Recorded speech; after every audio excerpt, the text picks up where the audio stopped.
Fabulous people, welcome to Rome.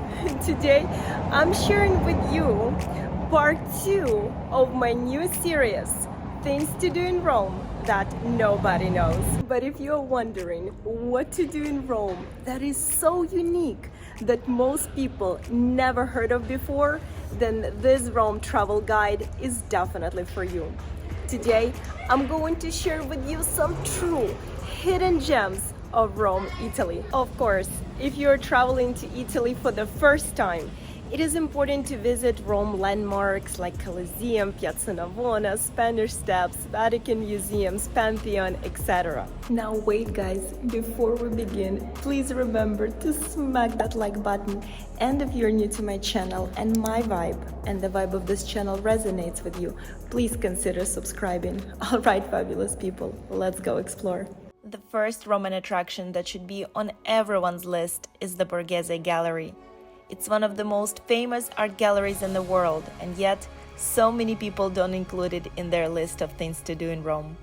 The Galleria Borghese features one of the world's greatest private art collections, assembled by Cardinal Scipione Borghese in the 17th century. The collection is particularly rich in ancient Roman Baroque and Renaissance art, with major works by Bernini, Caravaggio, Raphael, Rubens, and Canova. The interior of the house is a piece of art in itself, with its marble floors, frescoes, columns, and decorated ceilings. There is so much to see and explore here. In fact, the gallery features the greatest collection of works by Bernini in Rome.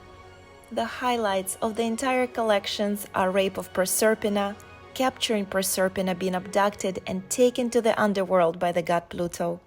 It was described by Bernini's son as an amazing contrast of tenderness and cruelty. Bernini's David, though less famous than Michelangelo's, is an impressive work of art with the hero grimacing in determination, and Apollo and Daphne, a breathtaking sculpture capturing the moment when Daphne, fleeing from Apollo, transforms into a tree. Scipione Borghese was also a patron of Caravaggio, one of the greatest artists of Baroque. Here you can find an excellent collection of Caravaggio paintings, from Boy with a Basket of Fruit to San Jerome and Madonna and Child with Santan. Just so you guys know, in every single room pretty much, except for the small ones, you have a sitting area like this one, so you can easily find a seat, sit down and enjoy this.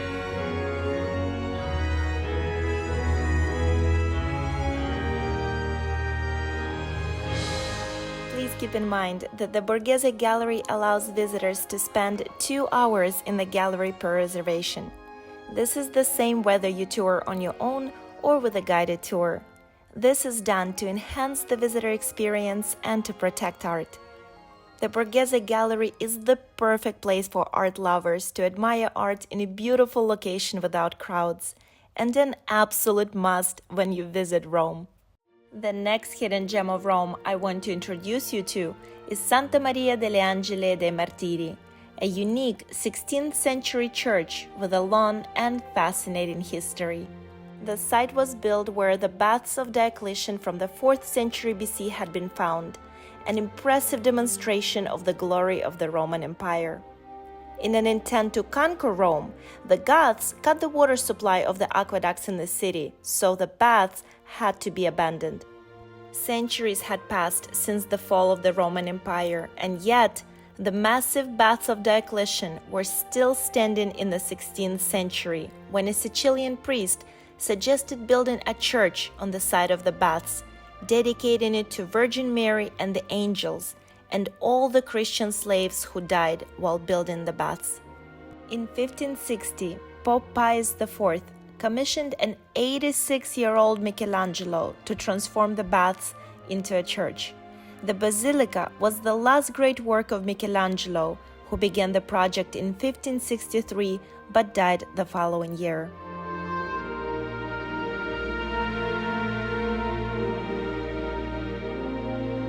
Today, the basilica is full of breathtaking statues and paintings. You will feel small standing inside. gazing up at the breathtaking art, massive frescoes, adorned domes, tombs of artists, cardinals, and military leaders, and pink granite columns, 8 of which are original to the baths. There is so much to see inside this church, and yet there are so few people here, so you can really kind of spread out and take as much time as you want to explore every single corner. Of course, the entrance is absolutely free, and in an extremely humid and hot day as today, it just provides such a nice and refreshing break. So I definitely recommend for you guys to come here, to stay here for quite some time to explore, because there is so much to see here. And finally, the monument to Victor Emmanuel II, or Vittoriano. I'm sure you've passed this impressive site at least once and wondered what it's all about and if it's worth visiting. So today I'm going to take you inside Vittoriano and show you why you definitely need to include it in your things to see in Rome list. In 1878, a few years after the unification of Italy, the Italian parliament decided to dedicate a monument to the King Vittorio Emanuele II. There is so much to see and explore inside, but first, let me tell you an interesting fact about the outside. Even though it might be hard to tell from the distance, the bronze statue of King Vittorio Emanuele II is the largest one in Rome, with just his mustache being over 3 feet each. To celebrate the successful completion of work, 21 people had a celebration inside the horse's belly before the head was placed on the horse. You can still find all photos online as proof. If you want to learn more about the history of Italy and how it became a united and independent nation, there is no better place to do it than the Central Museum of the Risorgimento, which was only opened in 1970. The tour starts from the 18th century all the way to the First World War, with diaries, sculptures, letters from those periods, as well as stories and memories of Giuseppe Mazzini and Giuseppe Garibaldi. Here you will find Album of the Thousand by Alessandro Pavia, stretcher used to rescue Garibaldi wounded in 1862, Giuseppe Garibaldi's blue jeans, and so much more. After the museum, I recommend stopping for a few moments to admire the vast and majestic Atrium of Liberty. And after that, head to my favorite place, the Panoramic Terrace. Please keep in mind that entering Vittoriano is free, but if you want to visit the museum and enjoy the Panoramic Terrace, you have to get a ticket.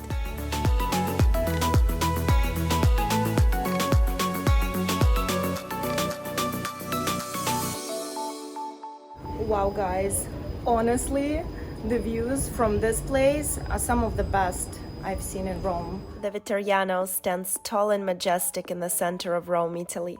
The night I saw it for the first time driving through the streets of Rome, I thought to myself that this was the most beautiful thing I've ever seen.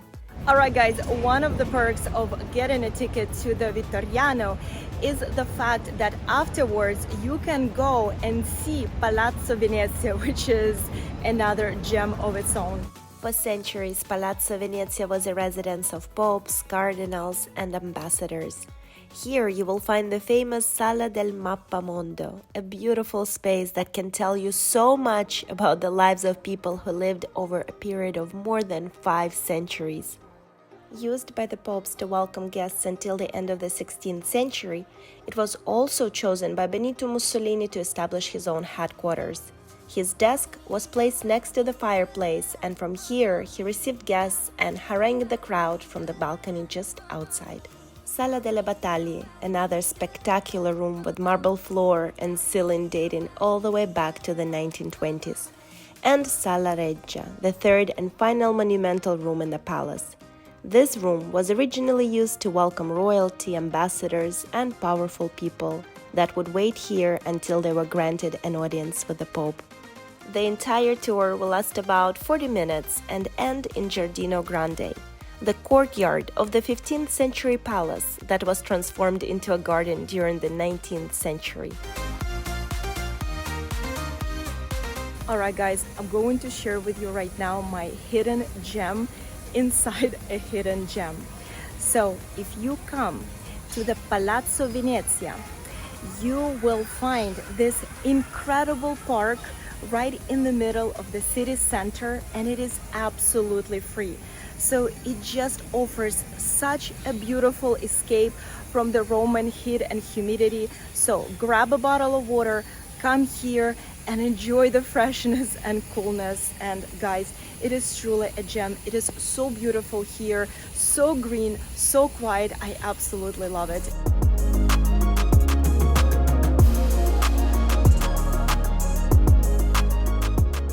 Fabulous people, thank you so much for watching my What to Do in Rome That Nobody Knows travel guide. I truly hope that you found it useful and beneficial, and before you go and start packing for Rome, Italy, please remember, if you haven't done so, to smash that like button. And if you're new to my channel and my vibe and the vibe of this channel resonates with you, please consider subscribing. All right, I will see you all in the next video.